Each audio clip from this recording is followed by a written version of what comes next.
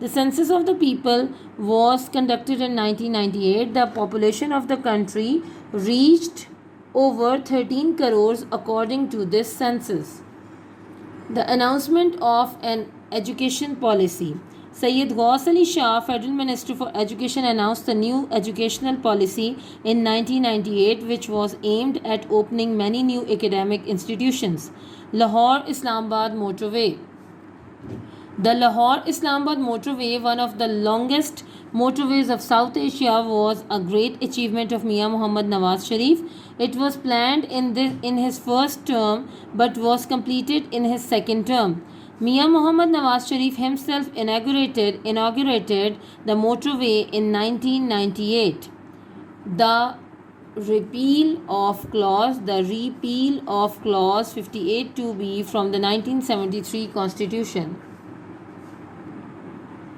Clause 58(2)(b of the Constitution, which gave President the power to dissolve the National Assembly at any time, was removed from the 1973 Constitution by Nawaz government with the support of the opposition through the 13th Amendment. Atomic blast. The Nawaz government had shattered the dreams of superiority of India in the atomic field by doing atomic blasts on 28 May 1998. This made Pakistan the 7th atomic power of the world.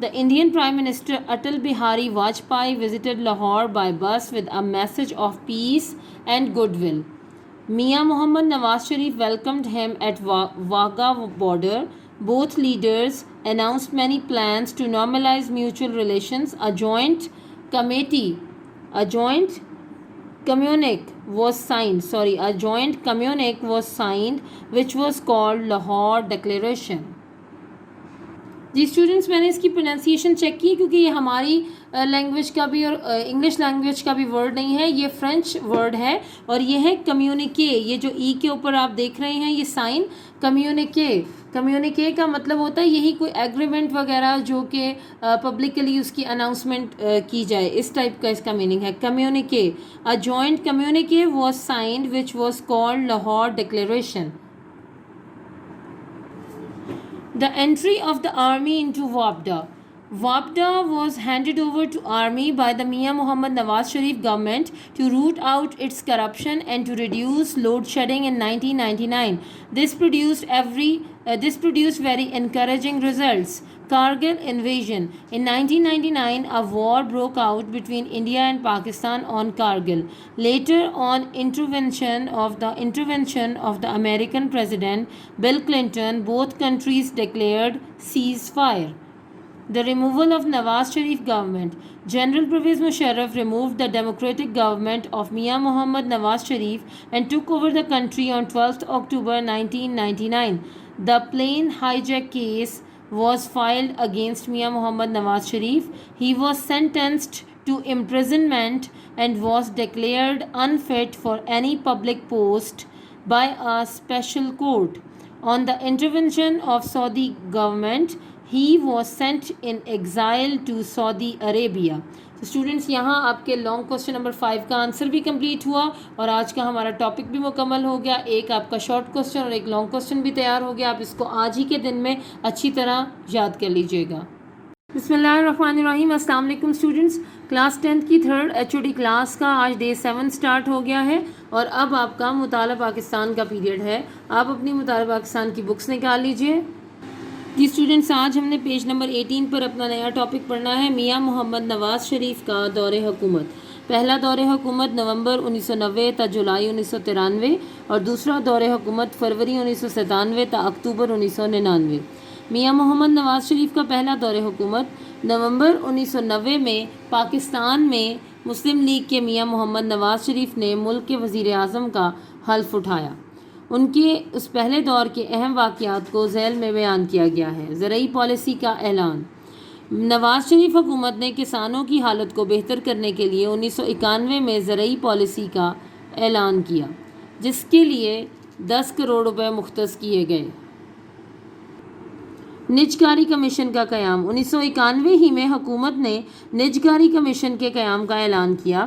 اس سے سرکاری بینکوں اور مالیاتی اداروں میں اصلاحات کی گئیں.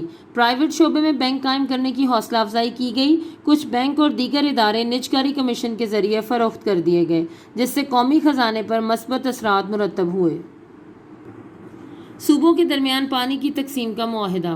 پاکستان کے چاروں صوبوں کے درمیان دریائے سندھ کے پانی کی تقسیم پر تنازع چل رہا تھا. حکومت کی کوششوں سے صوبوں کے درمیان ایک معاہدہ طے پایا جس سے پانی کی تقسیم کا تنازع ختم ہو گیا. بیت المال کا قیام. نواز شریف حکومت نے 1992 میں ایک صدارتی آرڈیننس کے ذریعے بیت المال قائم کیا تاکہ غریب لوگوں کی مالی اعانت کی جا سکے. خارجہ پالیسی. نواز شریف حکومت نے اپنی خارجہ پالیسی میں کئی مثبت تبدیلیاں کیں. افغانستان میں قیام امن کے حوالے سے افغانستان کے مختلف لیڈروں سے مذاکرات کر کے قیام امن کی خاطر مختلف گروہوں میں صلح کروانے کی پالیسی جاری رکھی. مسئلہ کشمیر کے حل کے لیے بھارت کو باضابطہ دعوت دی گئی لیکن مذاکرات بامقصد نہ ہو سکے. 1992 میں بھارت میں انتہا پسندوں نے بابری مسجد کو منہدم کیا تو پاکستان کی قومی اسمبلی نے قرارداد مذمت پاس کی. حکومت پاکستان نے امریکہ اور دنیا کے دوسرے ممالک کے ساتھ اچھے تعلقات قائم کرنے کے لیے بھرپور کوششیں کی. امریکہ نے عراق پر حملہ کیا تو حکومت پاکستان نے محتاط پالیسی اختیار کی. عوامی منصوبے. نواز شریف حکومت نے عوامی فلاح و بہبود کے لیے تعمیر وطن پروگرام، خود روزگار اسکیم، موٹر وے پروجیکٹ اور یلو کیب اسکیم جیسے عوامی منصوبے شروع کیے جو کافی کامیاب ثابت ہوئے. نواز شریف حکومت کی برطرفی. اپریل 1993 میں صدر غلام اسحاق خان نے آئین کی شق 58(2)B کا سہارا لے کر نواز شریف کی حکومت کو برطرف کر دیا۔ ان کی حکومت قریباً 2.5 سال چلی۔ مسٹر بلخ شیر مزاری کو نگران وزیر اعظم بنا دیا گیا۔ مسلم لیگ نے صدر کے فیصلے کے خلاف سپریم کورٹ میں اپیل دائر کی۔ سپریم کورٹ نے صدر کے احکامات کو مسترد کرتے ہوئے میاں نواز شریف کی حکومت بحال کر دی، مگر صدر غلام اسحاق خان اور میاں نواز شریف کے درمیان اختلافات شدت اختیار کر گئے۔ بالآخر میاں نواز شریف نے جولائی 1993 کو وزارت عظمیٰ سے استعفیٰ دے دیا۔ صدر غلام اسحاق خان بھی صدارت سے مستعفی ہو گئے۔ معین قریشی نگران وزیر اعظم بنے اور نئے انتخابات کا اعلان کیا گیا۔ میاں محمد نواز شریف کا دوسرا دور حکومت۔ فروری 1997 میں میاں نواز شریف دوبارہ پاکستان کے وزیر اعظم بن گئے۔ ان کے اس دور کے اہم واقعات درج ذیل ہیں: جسٹس سجاد علی شاہ اور فاروق احمد خان لغاری کا استعفیٰ۔ ابھی میاں نواز شریف کی حکومت کو قائم ہوئے 1 مہینہ ہی ہوا تھا کہ سپریم کورٹ کے چیف جسٹس سجاد علی شاہ کے ساتھ ان کے اختلافات شروع ہو گئے۔ کئی ماہ پر محیط اس چپکلش کا انجام یہ ہوا کہ فوج کی مداخلت سے چیف جسٹس سجاد علی شاہ کو اپنے منصب سے مستعفی ہونا پڑا۔ اس کے بعد صدر پاکستان فاروق احمد خان لغاری نے بھی صدارت سے استعفیٰ دے دیا۔ جسٹس ریٹائرڈ رفیق تارڑ کا بطور صدر پاکستان انتخاب۔ دسمبر 1997 کے صدارتی انتخاب میں جسٹس ریٹائرڈ رفیق تارڑ نے پیپلز پارٹی کے آفتاب شعبان میرانی کے مقابلے میں انتخاب جیتا اور صدر پاکستان بنے۔ قرض اتارو ملک سنوارو مہم۔ پاکستان کی اقتصادی صورتحال بہتر نہ ہونے کے باعث حکومت کو بجٹ کے لیے IMF سے قرض لینا پڑتا تھا۔ میاں نواز شریف نے اپنے دوسرے دور میں قرض اتارو ملک سنوارو کے نام سے ایک مہم کا آغاز کیا اور اپنی نشری تقریر میں غیر ملکی قرض اتارنے کے لیے قوم سے قرض حسنہ کی اپیل کی۔ میاں نواز شریف کی اس اسکیم پر عوام نے لبیک کہا اور بھاری رقوم قومی خزانے میں جمع کرائیں۔ غیر ممالک میں مقیم پاکستانیوں کو پاکستان میں ووٹ کا حق۔ 1997 میں حکومت پاکستان نے غیر ممالک میں مقیم پاکستانیوں کو پاکستان میں ووٹ کا حق دے دیا، جس سے غیر ممالک میں مقیم پاکستانیوں کی اپنے ملک کے معاملات میں دلچسپی پیدا ہوئی۔ فلور کراسنگ پر پابندی۔ میاں نواز شریف حکومت نے 1973 کے آئین میں 14ویں ترمیم کے ذریعے ارکان اسمبلی کے پارٹی تبدیل یعنی فلور کراسنگ کرنے پر پابندی لگا دی۔ اس ترمیم کے ذریعے منتخب رکن اسمبلی کو پابند کیا گیا کہ وہ صرف اپنے لیڈر ہی کو اعتماد کا ووٹ دے گا، نافرمانی کی صورت میں اسے پارٹی سے خارج کر دیا جائے گا۔ 1998 کی مردم شماری۔ میاں نواز شریف کی حکومت نے 1998 کی مردم شماری کروائی، جس کے تحت ملک کی آبادی 13 کروڑ افراد سے زائد تھی۔ نئی تعلیمی پالیسی کا اعلان۔ 1998 میں وفاقی وزیر تعلیم سید غوث علی شاہ نے نئی تعلیمی پالیسی کا اعلان کیا، جس کے تحت کئی نئے تعلیمی ادارے کھولنے کا عزم کیا گیا۔ لاہور اسلام آباد موٹر وے۔ میاں نواز شریف نے جنوبی ایشیا کی طویل ترین لاہور اسلام آباد موٹر وے بنا کر ایک کارنامہ سر انجام دیا۔ یہ منصوبہ میاں نواز شریف کے پہلے دور حکومت کا تھا، جس کی تکمیل دوسرے دور حکومت میں ہوئی۔ 1998 میں میاں نواز شریف نے خود موٹر وے کی تکمیل پر اس کا باقاعدہ افتتاح کیا۔ 1973 کے آئین سے 58(2)B شق کا خاتمہ۔ میاں نواز شریف نے حزب مخالف کو ساتھ ملا کر 1973 کے آئین سے 58(2)B شق کو نکال دیا، جس کے ذریعے کوئی بھی صدر کسی بھی اسمبلی کو کسی وقت بھی توڑ سکتا تھا۔ 13ویں ترمیم کے ذریعے صدر کا یہ اختیار ختم ہو گیا۔ ایٹمی دھماکے۔ بھارت کے ایٹمی دھماکوں کے جواب میں 28 مئی 1998 کو نواز شریف حکومت نے ایٹمی دھماکے کر کے بھارت کی برتری کا خواب خاک میں ملا دیا۔ اس طرح پاکستان دنیا کی 7ویں ایٹمی قوت بن گیا۔ اعلان لاہور۔ 1999 میں بھارتی وزیر اعظم اٹل بہاری واجپئی بس کے ذریعے خیر سگالی کا پیغام لے کر لاہور آئے۔ میاں نواز شریف نے واہگہ بارڈر پر ان کا استقبال کیا۔ دونوں لیڈروں نے آپس کے تعلقات معمول پر لانے کے لیے کئی اقدامات کا اعلان کیا۔ ایک مشترکہ اعلامیہ پر بھی دستخط ہوئے، جسے اعلان لاہور کا نام دیا گیا۔ وابڈا میں فوج کی آمد۔ 1999 میں میاں نواز شریف نے وابڈا سے کرپشن ختم کرنے اور بڑھتی ہوئی لوڈ شیڈنگ کو کم کرنے کے لیے وابڈا کو فوج کے حوالے کر دیا، جس کی کافی حوصلہ افزا نتائج برآمد ہوئے۔ کارگل پر لشکر کشی۔ 1999 میں کارگل کے محاذ پر پاکستان اور انڈیا کی فوجوں کے درمیان جنگ چھڑ گئی۔ بعد میں امریکی صدر بل کلنٹن کی مداخلت پر دونوں ممالک نے جنگ بندی کا اعلان کیا۔ نواز شریف کی حکومت کا خاتمہ۔ 12 اکتوبر 1999 کو جنرل پرویز مشرف نے وزیر اعظم نواز شریف کی جمہوری حکومت کا تختہ الٹ کر ملک پر قبضہ کر لیا۔ طیارہ اغوا کیس میں خصوصی عدالت نے نواز شریف کو کسی بھی پبلک عہدے کے لیے نااہلی، جرمانے اور قید کی سزا سنائی۔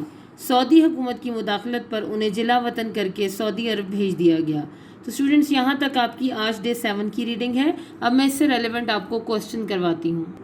جی اسٹوڈنٹس، آج ہم ایک یہ شارٹ کوسچن کریں گے، اعلان لاہور سے کیا مراد ہے، اور اس کے علاوہ ہم ایک لانگ کوسچن کریں گے، میاں نواز شریف کی ادوار حکومت کے اہم واقعات بیان کریں۔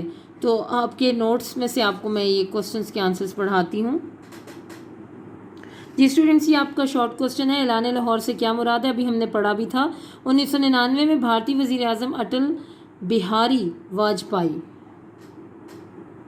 آپ ٹھیک کر لیجئے گا، اٹل بہاری واجپئی بس کے ذریعے خیر سگالی کا پیغام لے کر لاہور آئے۔ میاں نواز شریف نے واہگہ بارڈر بھی ایڈ کر لیجئے گا پر ان کا استقبال کیا۔ دونوں نے آپس کے تعلقات معمول پر لانے کے لیے کئی اقدامات کا اعلان کیا۔ ایک مشترکہ اعلامیہ پر بھی دستخط، پھر دوبارہ بھی لکھا ہے، اس کو کاٹ دیجئے، اعلامیہ پر بھی دستخط ہوئے جسے اعلان لاہور کا نام دیا گیا۔ Dear students, let's begin with day 7, which is second day of your third class of HODs for the subject of chemistry. اور ہم نے سٹارٹ کیا تھا چیپٹر 14 پڑھنا، جو کہ ایٹماسفیئر کے بارے میں تھا، environmental chemistry portion 1, that is about your atmosphere. So today's topic is about layers of atmosphere. تو یہ ایک ڈائیگرامیٹک ڈسکرپشن آپ کو کل بھی دکھائی تھی ڈائیگرام، آج دیکھ لیں، وہ آپ کو تھوڑی سی اس کی بتائے گا لینتھ۔ اگر آپ ارتھ سے ابو آئیں تو from the surface of earth, ابو ارتھ کی سرفیس سے آتے ہوئے اوپر 10 to 12 کلومیٹر تک جو لینتھ ہوتی ہے وہ ٹروپوسفیئر ہے، اور اس 10 سے آگے 30 کلومیٹر تک اسٹریٹوسفیئر ہے۔ فرام 30 to 50 کلومیٹر میزوسفیئر ہے، and from 50 to 400 kilometre thermosphere ہے، اور 400 to onward پہ ہمارے پاس ایگزوسفیئر اور پھر آئنوسفیئر موجود ہے۔ تو یہ لینتھ ویریشن آپ کو بتائی گئی ہیں کہ کس طرح سے موجود ہیں، ڈفرینٹ لیئرز کی لینتھ کہاں تک ایکسٹینڈ کرتی ہے from the surface of earth above in the space. تو اب ہم ان لیئرز کے بارے میں پڑھیں گے۔ سب سے پہلی لیئر ہے ٹروپوسفیئر۔ ٹروپو مین ٹرننگ اور changing. Condition in troposphere are more variable than in other layers. سب سے زیادہ کنڈیشنز کون سی لیئر میں چینج ہوتی ہیں؟ ٹروپوسفیئر میں۔ ٹروپوسفیئر کی لینتھ کتنی ہے؟ From earth surface up to 12 kilometre. ارتھ کی سرفیس سے کتنے کلومیٹر تک؟ 12 کلومیٹر تک۔ اب اس کے اندر ٹیمپریچر دیکھیں گے، its maximum and minimum temperature is from 17 to 55 -55 degree Celsius. تو جب یہ زمین کے پاس ہوتی ہے تو اس کا ٹیمپریچر 17 ڈگری سیلسیس کے اراؤنڈ ہے۔ موسم کے لحاظ سے تھوڑا بہت فلکچویٹ بھی کرتا رہتا ہے، لیکن جیسے ہم ابو موو کرتے ہیں تو اس میں ٹیمپریچر ڈیکریز دیکھنے کو ملا ہے، اور اس کا منیمم ٹیمپریچر کیا ہے؟ -55 degree Celsius. Atmospheric layer closest to the earth surface is called troposphere. Troposphere ارتھ کی سب سے کلوز لیئر ہے، اور جتنی بھی لائف ایگزسٹ کرتی ہے وہ ٹروپوسفیئر کے اندر ہی ایگزسٹ کرتی ہے۔ کمپوزیشن کیا ہے؟ Troposphere contain most of the mass 75 to 80% of the atmosphere. تو کیا کیا پوائنٹس ہم نے پڑھے کہ conditions are continuously changing in troposphere. This is the closest layer near the surface of earth. Its length is starting from earth surface and extending up to 12 kilometre. Temperature variation, its minimum temperature is -55 degree Celsius and maximum temperature is 17 degree Celsius. Its composition is nearly about 70 to 80% of your atmosphere is actually present in the troposphere. تو troposphere آپ کے atmosphere کا مین حصہ ہے، یا آپ کا 75 to 80% جو حصہ ہے وہ troposphere کے اندر موجود ہے۔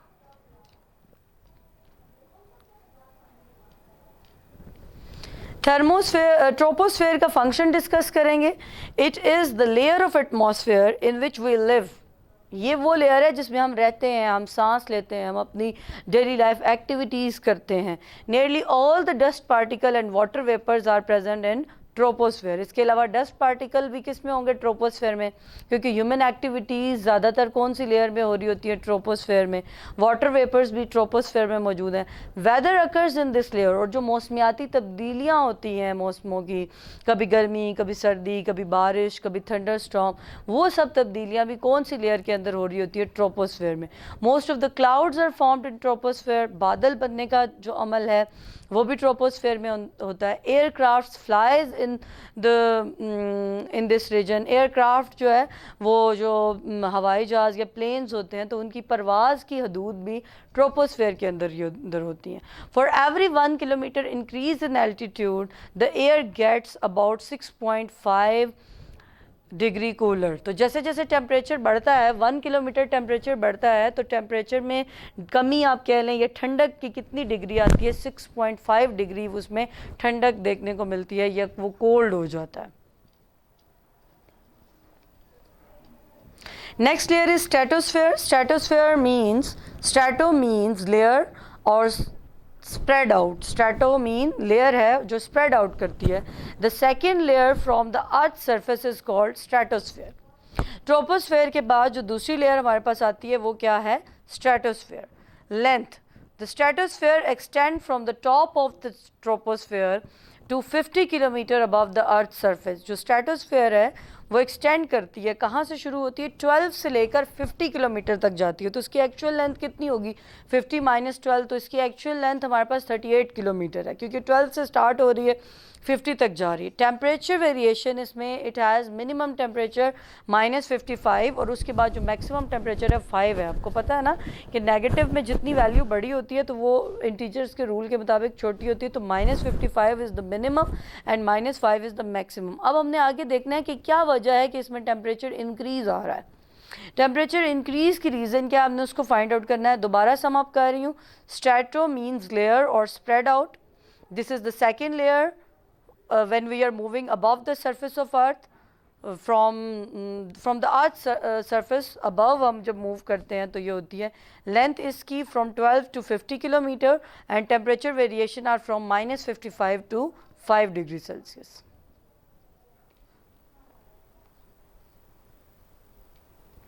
Functions of stratosphere. This layer contains very little vapors. It contains maximum amount of ozone. اس کے اندر water vapors کم ہیں.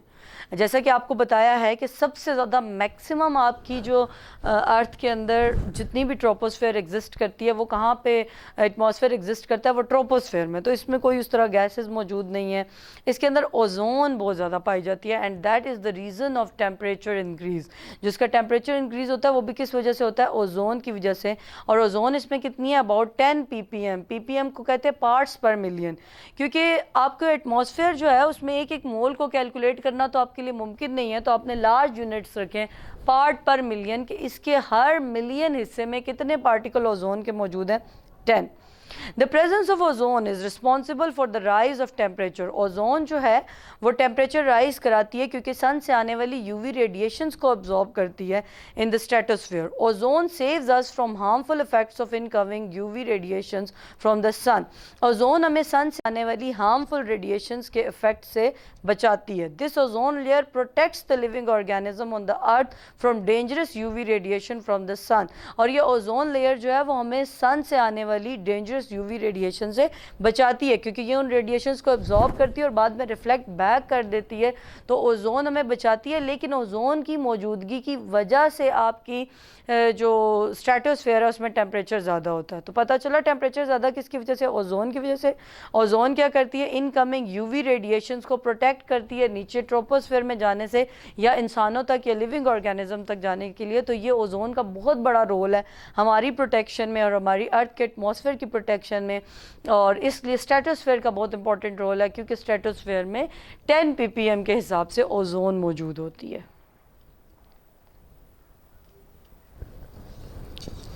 Mesosphere. Meso mean middle. So the mesosphere is the middle layer of the atmosphere. Mesosphere atmosphere کی middle layer ہوتی ہے. The mesosphere extend from top of the stratosphere of about 80 kilometers from the earth's surface.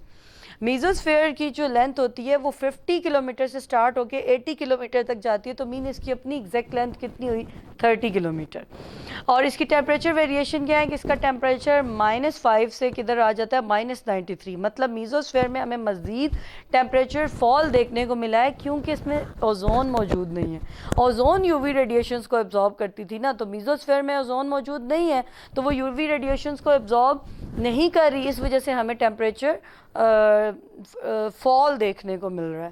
Function کیا ہے, this layer protects earth surface from being hit by the میٹیورز.